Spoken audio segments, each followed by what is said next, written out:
नमस्कार, दीप न्यूज मध्ये आपलं हार्दिक स्वागत। सुरुवातीला एक नजर आजच्या ठळक घडामोडींवर। लोटे एमआयडीसीत खळबळ, पिण्याच्या पाण्यातून केमिकल मिश्रित पाण्याचा पुरवठा, 10 जण रुग्णालयात। अश्लील फोटो दाखवून खंडणी उकळणाऱ्या विकृताला खेड पोलिसांनी केलं शिताफीने गजाआड।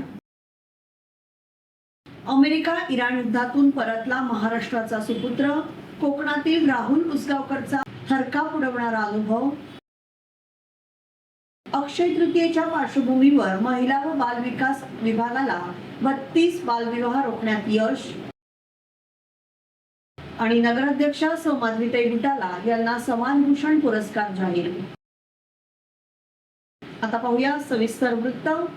खेड तालुक्यातील लोटे एमआयडीसी परिसरातून एक अत्यंत धक्कादायक आणि संतापजनक प्रकार समोर आलाय।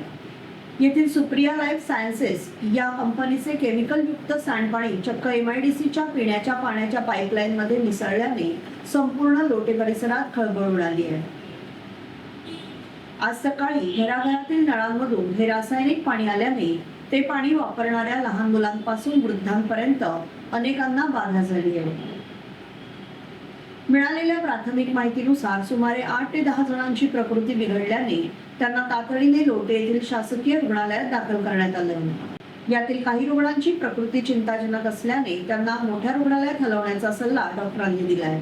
एमआयडीसी प्रशासनाच्या आणि संबंधित कंपनीच्या या गंभीर निष्काळजीपणामुळे स्थानिकांच्या आरोग्याचा प्रश्न ऐरणीवर आला असून परिसरात सध्या तीव्र संतापाची लाट आहे। आता प्रशासन यावर काय कारवाई करणार याकडे सर्वांचं लक्ष लागलंय। अश्लील फोटो आणि व्हिडिओ व्हायरल करण्याची धमकी देत तब्बल 68 लाख रुपयांची खंडणी उकळणाऱ्या एका सराईत आरोपीला खेड पोलिसांनी अटक केली आहे। आरोपी सौदी अरेबियातून मुंबईत दाखल होताच पोलिसांनी सापळा रचून त्याला ताब्यात घेतलं। या प्रकरणात आरोपीने एका महिलेशी ओळख वाढवून तिचा विश्वास संपादन केला आणि तिचे खासगी फोटो आणि व्हिडिओ मिळवले। त्यानंतर हे फोटो सोशल मीडियावर तसेच महिलाच्या पतीला पाठवून ते व्हायरल करण्याची धमकी देत त्याने खंडणीची मागणी सुरू केली। सप्टेंबर 2025 ते मार्च 2026 या कालावधीत आरोपीने पीडितेकडून तब्बल 68 लाख रुपये ऑनलाईन व्यवहाराद्वारे उकळले। जानेवारी 2026 मध्ये आरोपी सौदी अरेबियात नोकरीसाठी गेला होता, मात्र तिथूनही त्याने पैशांसाठी दबाव टाकणं सुरूच ठेवलं। महिलेने पैसे देण्यास नकार दिल्यानंतर आरोपीने तिच्या पतीला अश्लील फोटो पाठवून मानसिक छळ अधिक वाढवला। या प्रकरणी खेड पोलीस ठाण्यात भारतीय न्याय संहिता 2023 तसेच माहिती तंत्रज्ञान अधिनियमांतर्गत गुन्हा दाखल करण्यात आला होता। दरम्यान आरोपी 18 एप्रिल 2026 रोजी सौदीहून मुंबईत परतणार असल्याची गोपनीय माहिती पोलिसांना मिळाली। त्यानुसार जिल्हा पोलीस अधीक्षक नितीन बगाटे, अप्पर पोलीस अधीक्षक BG महामुनी आणि उपविभागीय पोलीस अधिकारी शैलेश सरस यांच्या मार्गदर्शनाखाली पोलीस निरीक्षक विवेक अहिरे यांच्या पथकाने मुंबईत सापळा रचला। मोबाईल लोकेशनच्या आधारे आरोपीचा माग काढण्यात आला आणि तो पळून जाण्याच्या तयारीत असतानाच त्याला अटक करण्यात आली। अटकेनंतर आरोपीने गुन्ह्याची कबुली दिली असून त्याच्याकडून सुमारे 7 लाख रुपयांची 4-चाकी गाडी, iPhone, Samsung Galaxy S24 ultra हे 2 महागडे मोबाईल तसेच पासपोर्ट जप्त करण्यात आला आहे। न्यायालयाने आरोपीला 23 एप्रिल पर्यंत पोलीस कोठडी सुनावली असून पुढील तपास सुरू आहे। अमेरिका इराण युद्धातून दापोलीचा राहुल घरी परतल्याने त्याचे आई वडील आणि पत्नीने सुटकेचा निश्वास सोडलाय। दुबईवरून आम्हाला विमानाने आणले गेले असे राहुलने सांगितले। जहाजावर असताना 2 हल्ले अगदी जवळून अनुभवल्याचंही त्याने नमूद केलं। आजूबाजूला एकमेकांवर धडकणारी क्षेपणास्त्र, शेजारील जहाजावर होणारे हल्ले, एकमेकांवर केले जाणारे ड्रोन हल्ले, होर्मुझच्या समुद्रधुनीतील इराण युद्धाच्या थराराचा कोकणचा सुपुत्र राहुल उसगावकरने सांगितलेला अनुभव अंगावर काटा आणणार आहे। दुबईत समोरच्या एका जहाजावर हल्ला झाला आणि आमच्या काळजात धस्स झालं असं त्याने नमूद केलं। एका खासगी कंपनीच्या तेलवाहू जहाजाचा कॅप्टन असलेला राहुल नुकताच या जीवघेण्या युद्ध स्थितीतून सुखरूप रत्नागिरी जिल्ह्यातील दापोली येथील गावी परतलाय।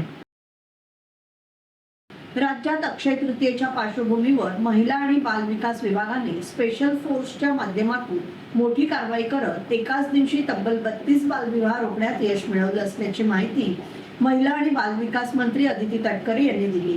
बालविवाह प्रतिबंध अधिनियम 2006 नुसार 18 वर्षाखालील मुलगी आणि 21 वर्षाखालील मुलाचा विवाह लावणे हा दंडनीय गुन्हा असून बालविवाह मुक्त राज्य बनविण्यासाठी महिला आणि बालविकास विभाग बालविवाह मुक्त भारत हे अभियान राबवत असून अतिशय कडक कारवाई करत राज्य देशात आघाडीवर आहे. रत्नागिरी जिल्ह्यातील खेड नगर परिषदेच्या नगराध्यक्ष सौ माधवीताई बुटाला यांना मराठा क्रांती स्वराज्य संघटनेतर्फे सन 2025-26 चा मानाचा समाजभूषण पुरस्कार जाहीर करण्यात आला आहे.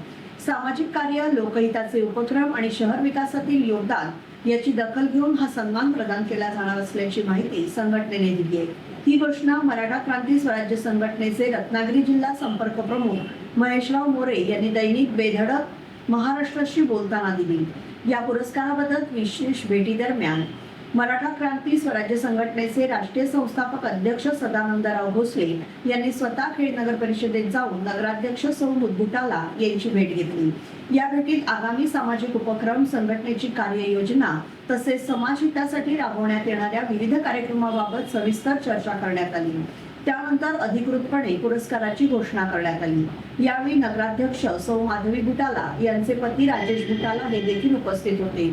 या सन्मानाबद्दल त्यांनी संघटनेचे आभार मानत खेड शहराच्या विकासासाठी अधिक जोमाने काम करण्याचा संकल्प व्यक्त केला आहे. या पुरस्कार वितरण सोहळ्याचं आयोजन 10 मे रोजी सायंकाळी 7 वाजता साईधाम बिजगर येथे करण्यात येणार आहे.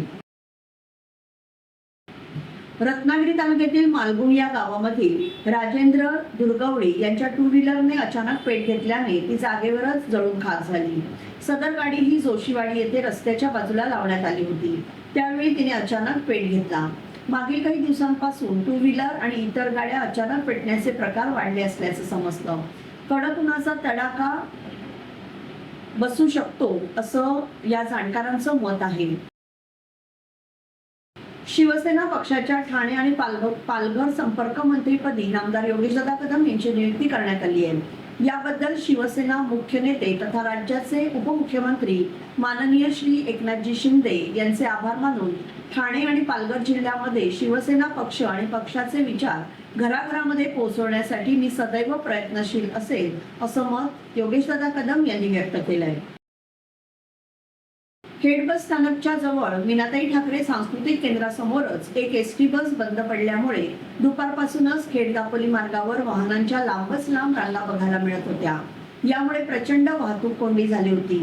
या वाहतूक कोंडीमुळे वाहन चालकांमध्ये तीव्र नाराजी व्यक्त करण्यात आली होती. रस्त्यामध्ये एसटी बंद पडणे हे आता नेहमीच झालं असल्याचं अनेक वाहन चालकांमधून बोललं जात होतं. खेड दापोली मार्गावरती तहसील कार्यालय, पोलीस स्टेशन, सांस्कृतिक केंद्र, बस स्थानक, प्रांत कार्यालय, तलाठी कचेरी अशी अनेक कार्यालये जवळ असल्याने येथे नागरिकांचं येणं जाणं मोठ्या प्रमाणावर असतं. त्यातच दुपारच्या वेळी बस बंद पडल्याने वाहनांच्या रांगा लागल्या होत्या. यामध्ये छोटे मोठे दुचाकी स्वारांचे अपघातही होत होते. यावरून वाहन चालकांमध्ये तू-तू-मैं-मैं बघायला मिळाली. खेड पोलीस स्थानकच्या समोरच एवढ्या लांबच लांब रांगा लागून सुद्धा एकही पोलीस कर्मचारी वाहतुकीचे नियोजन करण्यासाठी तिथे नव्हता. याबाबत अनेकांनी आश्चर्य व्यक्त केलं. तसेच खेड बस स्थानकामधून वाटेमध्ये एसटी बंद पडणे हे वारंवार होत असल्याने संबंधित अधिकाऱ्यांनी यामध्ये लक्ष घालून प्रवाशांना सुखकर प्रवास करून द्यावा, यासाठी स्वतः लक्ष घालावं अशी मागणी आता जोर धरू लागली आहे. प्रजापिता ब्रह्मकुमारीज ईश्वरीय विश्वविद्यालय यांच्या जागतिक मुख्यालय असलेल्या अबू राज माउंट आबू राजस्थान येथे एप्रिल 2026 ते सप्टेंबर 2026 या कालावधीत ब्रह्मकुमारीच्या विविध भागांद्वारे आध्यात्मिक, सामाजिक आणि व्यावसायिक क्षेत्रातील भव्य कार्यक्रमाचं आयोजन करण्यात आलंय. निसर्ग सौंदर्याने नटलेलं पर्वतरांगा, विशाल खडक, धबधबे, झरे आणि विविध पर्यटन स्थळांनी समृद्ध असं माउंट आबू हे स्थळ आध्यात्मिक ऊर्जेची अनुभूती देणारं आहे. अशा शांत आणि प्रेरणादायी वातावरणात होणारे हे कार्यक्रम सहभागींसाठी जीवन परिवर्तनाचा अनुभव देणारे ठरणार आहेत. ब्रह्मकुमारी संस्थेच्या विविध कॅम्पसमध्ये दरवर्षी हजारो लोकांसाठी राजयोग, ध्यान, व्यक्तिमत्व विकास, तणावमुक्त जीवनशैली आणि मूल्याधारित जीवन शिक्षण यासाठी विविध शिबिरे, कार्यशाळा आणि परिषदांचं आयोजन केलं जातं. वरील सर्व कार्यक्रमामध्ये सहभागी होण्यासाठी ब्रह्मकुमारी सेवा केंद्रामार्फत नोंदणी होत असते. त्यासाठी नजीकच्या ब्रह्मकुमारी सेवा केंद्राशी संपर्क साधावा असे आवाहन महाराष्ट्र राज्य मीडिया समन्वयक डॉक्टर सोमनाथ वडनेरे यांनी केले. या विविध कार्यक्रमांच्या माध्यमातून ब्रह्मकुमारीज संस्था आध्यात्मिकता, मानसिक आरोग्य, मूल्याधारित जीवनशैली आणि समाज जागृती यांचा प्रसार करत असून व्यक्ती आणि समाजाच्या सर्वांगीण विकासासाठी कार्यरत आहे. मराठा क्रांती स्वराज्य संघटनेच्या वतीने देण्यात येणारा यंदाचा मानाचा उद्योगरत्न पुरस्कार खेड येथील प्रसिद्ध व्यावसायिक व आपला बाजारचे मालक उद्योजक संदीप नायकवडी यांना जाहीर करण्यात आला आहे. या पुरस्काराची घोषणा मराठा क्रांती स्वराज्य संघटनेचे राष्ट्रीय संस्थापक अध्यक्ष सदानंदराव भोसले, राष्ट्रीय अध्यक्ष विजयराव कदम, राष्ट्रीय सरचिटणीस प्रदीपभाई मोरे, महाराष्ट्र राज्य अध्यक्ष गुरुनाथ यशवंतराव, राज्य सरचिटणीस प्रकाशराव चव्हाण तसेच दैनिक बेधडक महाराष्ट्राचे संपादक, मुद्रक आणि प्रकाशक अभिजित दरेकर आणि राष्ट्रीय रोजगार उद्योग विभाग अध्यक्ष अजय तिडके यांच्या सूचनेनुसार करण्यात आली आहे. संदीप नायकवडी यांनी स्थानिक पातळीवर व्यवसाय वाढवत रोजगार निर्मिती, ग्राहक सेवा आणि सामाजिक बांधिलकी जपल्यामुळे त्यांची या पुरस्कारासाठी निवड करण्यात आली आहे. सदर पुरस्कार वितरण सोहळ्याचं आयोजन 10 मे रोजी सायंकाळी 7 वाजता साईधाम बिसगर येथे करण्यात आलं आहे. या कार्यक्रमात राज्य व देश पातळीवरील अनेक मान्यवर, सामाजिक कार्यकर्ते आणि विविध क्षेत्रातील नामांकित व्यक्ती उपस्थित राहणार आहेत. खेडमध्ये शनिवार दिनांक 25 एप्रिल रोजी सकल हिंदू समाज आयोजित विशाल हिंदू संमेलनाचं आयोजन करण्यात आले. खेड शहर, भरणे, वेरळ, भोसते, खोंडे आणि भडगाव या गावातील सकल हिंदू समाजाचे बांधव आणि भगिनी या हिंदू संमेलनात मोठ्या संख्येने सहभागी होणार आहेत. दिनांक 25 रोजी संध्याकाळी 5 वाजता ग्रामदेवता श्री खेडजाई मंदिराजवळ मालशे फार्म येथे हे संमेलन संपन्न होणार आहे. या संमेलनात पारंपरिक वारकरी दिंडी, गायन, पोवाडा, सामूहिक धार्मिक मंत्रोच्चार आणि पठण आणि प्रवचन आदी कार्यक्रम होणार आहेत. दिनांक 25 एप्रिल रोजी खेडमध्ये आणि दिनांक 1 मे रोजी मुर्डे येथे हिंदू संमेलन आयोजित केलं आहे. या संमेलनांच्या यशस्वीतेसाठी खेड तालुक्यातील सकल हिंदू समाज आणि हिंदू बंधू भगिनी मेहनत घेत आहेत. या संमेलनाच्या सर्व कार्यक्रमात मोठ्या प्रमाणात हिंदू बांधव भगिनींनी सहभागी व्हावं असं आवाहन सकल हिंदू समाज हिंदू संमेलन नियोजन समितीकडून करण्यात येत आहे. शासनाच्या आरोग्यविषयक विविध योजनांमधून मदत न मिळालेल्या पात्र व गरजू रुग्णांसाठी मुख्यमंत्री वैद्यकीय सहायता निधी आधार ठरतोय. रत्नागिरी जिल्ह्यात आर्थिक वर्षात 390 रुग्णांना सुमारे 3 कोटी 7 लाख रुपयांची वैद्यकीय आर्थिक मदत वितरित करण्यात आली आहे. मुख्यमंत्री देवेंद्र फडणवीस यांच्या दूरदृष्टीतून जिल्हा कक्षाची स्थापना, पेपरलेस अर्ज प्रक्रिया, तातडीने अर्जाचा निपटारा करणे आदी सकारात्मक बदल करण्यात आले. त्यासोबतच सामंजस्य करार, क्राऊड फंडिंग आदींच्या माध्यमातून समाजातील मदत करणारे रुग्णालय, धर्मादाय रुग्णालय, संस्था, दाते आदींच्या सहकार्य लाभत आहे. याबरोबरच हे बातमीपत्र संपलं. धन्यवाद.